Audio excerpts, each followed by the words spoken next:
জোড়াসাঁকোয় এক ব্যক্তি খুন, ফুটপাত থেকে দেহ উদ্ধার। ওই ব্যক্তিকে শ্বাসরোধ করে খুনের ছবি ধরা পড়েছে সিসিটিভি ফুটেজে। অভিযুক্তকে গ্রেফতার করেছে পুলিশ। কথা বলবো আমাদের প্রতিনিধি পার্থপ্রতিম ঘোষের সঙ্গে। পার্থপ্রতিম, গতকাল রাত্রিবেলা এক ব্যক্তিকে ফুটপাতের মধ্যে সংজ্ঞাহীন অবস্থায় পড়ে থাকতে দেখা যায় এবং শরীরে বেশ কিছু আঘাতের চিহ্ন দেখতে পান স্থানীয়রা। এবং সঙ্গে সঙ্গে জোড়াসাঁকো থানা পুলিশ শাখায় যখন খবর গিয়ে পৌঁছায়, পুলিশ আসে, ওনাকে উদ্ধার করে মেডিকেল কলেজ হাসপাতালে নিয়ে গেলে মৃত বলে ঘোষণা করা হয়। কিন্তু তার পরবর্তীকালে যে তথ্য উঠে আসছে সেটি হচ্ছে, পুলিশ যখন ওইখানে একটি হোটেল রয়েছে, সেই হোটেলের যে সিসি ক্যামেরা রয়েছে, সেই সিসি ক্যামেরা ফুটেজ যখন খতিয়ে দেখতে শুরু করেন, সেই ফুটেজ খতিয়ে দেখতে গিয়ে কিন্তু দেখতে পান যে সেখানে সিসি ক্যামেরা বন্দী হয়েছে যে এক যুবককে দেখতে পাওয়া যাচ্ছে, সে কিন্তু শ্বাসরোধ করে ওই ব্যক্তিকে খুন করছে। এবং পরবর্তীকালে গোটা ঘটনা তদন্তে পুলিশ নামে এবং মোহাম্মদ সরফরাজ নামে এক ব্যক্তিকে গ্রেপ্তার করা হয়েছে ইতিমধ্যেই, যে অর্থাৎ যাকে সিসি ক্যামেরা দেখা গেছিল। তবে কি উদ্দেশ্যে এই খুনের ঘটনাটি ঘটলো, কেন ঘটলো, সেই সমস্ত বিষয়টা বর্তমানে পুলিশ জানাচ্ছে একেবারে প্রাইমারি স্টেজে রয়েছে। এই সমস্ত বিষয়টা খতিয়ে দেখে বর্তমানে তদন্ত প্রক্রিয়াকে এগিয়ে নিয়ে যাচ্ছেন তারা। ইতিমধ্যে খুনের ধারায় মামলা রুজু করে তদন্ত শুরু করেছেন তদন্তকারী আধিকারিকরা। ধন্যবাদ পার্থপ্রতিম। ট্যাপ প্রতারণা কাণ্ডে একেবারে নাটকীয় কায়দায় উত্তর দিনাজপুরে ধরপাকড়। 4 জনকে গ্রেপ্তার করলো উত্তর দিনাজপুর এবং পূর্ব মেদিনীপুর জেলা পুলিশ। পুলিশ সূত্রে ঠিক কি দাবি করা হয়েছে, আসুন দেখে নিন। শিলিগুড়ি থেকে মালদা যাচ্ছিল এনবিএসটিসির বাস।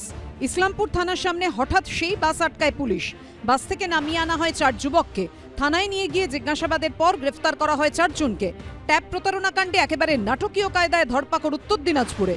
রাজ্য সরকারের তরুণের স্বপ্ন প্রকল্পে জালিয়াতির অভিযোগে 4 যুবককে গ্রেফতার করল উত্তর দিনাজপুর ও পূর্ব মেদিনীপুর জেলা পুলিশ।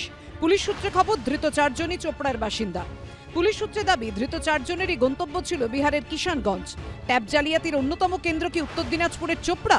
একাধিক ঘটনায় ইতিমধ্যেই এই প্রশ্ন উঠেছে। পুলিশ সূত্রে দাবি, চোপড়ার ধৃত 4 যুবক শিক্ষা দপ্তরের পোর্টালে ঢুকে ব্যাংক অ্যাকাউন্ট বদলে ফেলত। ট্যাপ কেলেঙ্কারি তদন্তে ইসলামপুরের সুজালি এলাকা থেকেও এক মুহুরিকে গ্রেফতার করেছে পুলিশ। পুলিশ সূত্রে খবর, ধৃত মুহুরি ইসলামপুর মহকুমা আদালতে কাজ করেন। নতুন করে 5 জন গ্রেফতার হওয়ার পর ট্যাপ প্রতারণা কাণ্ডে উত্তর দিনাজপুরে ধৃতের সংখ্যা বেড়ে হলো 12। মালদা থেকে কোচবিহার দূরত্ব প্রায় 380 কিলোমিটার। মালদায় ট্যাপ প্রতারণা কাণ্ডে এবার নাম জড়ালো কোচবিহারের দিনহাটার এক প্রাথমিক শিক্ষকের। শনিবার দিনহাটা থেকে প্রাইমারি স্কুলের শিক্ষক মনোজিৎ বর্মনকে গ্রেফতার করে মালদা সাইবার ক্রাইম থানার পুলিশ। পুলিশ সূত্রে খবর, মনোজিতের নামে বিভিন্ন ব্যাংকের প্রায় 20টি অ্যাকাউন্টের হদিশ মিলেছে।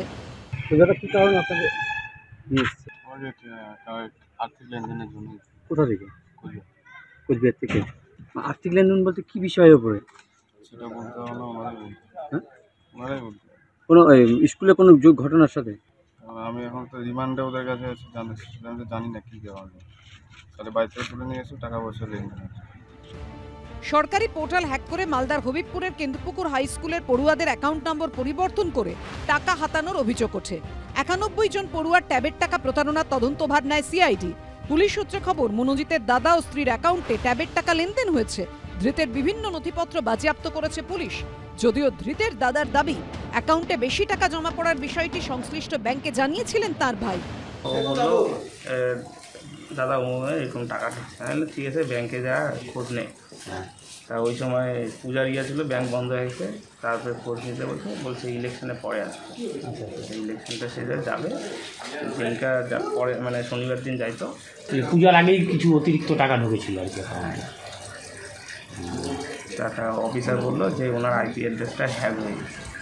থানায় থানায় বাড়ছে অভিযোগের তালিকা। তার ভিত্তিতে শুরু হয়েছে ধরপাকড়। ট্যাপ কেলেঙ্কারি কাণ্ডে মালদায় 5টি সাইবার ক্যাফের মালিককে গ্রেফতার করেছে পূর্ব বর্ধমান জেলার পুলিশ। 1 জনকে গ্রেফতার করেছে পূর্ব মেদিনীপুর জেলা পুলিশ। মালদায় ট্যাপ প্রতারণা কাণ্ডে শুক্রবার বৈষ্ণবনগর থেকে সেরাজুল মিয়া নামে এক কৃষককে গ্রেফতার করা হয়। সূত্রের খবর, 2000 টাকা অ্যাকাউন্ট ভাড়া দিয়েছিলেন তিনি। ট্যাপ প্রতারণা কাণ্ডে উত্তর দিনাজপুর থেকে ইতিমধ্যেই 7 জনকে গ্রেফতার করেছে পুলিশ। এরই মধ্যে এবার দিনহাটার এক প্রাথমিক শিক্ষককে গ্রেফতার করল মালদা সাইবার ক্রাইম থানা।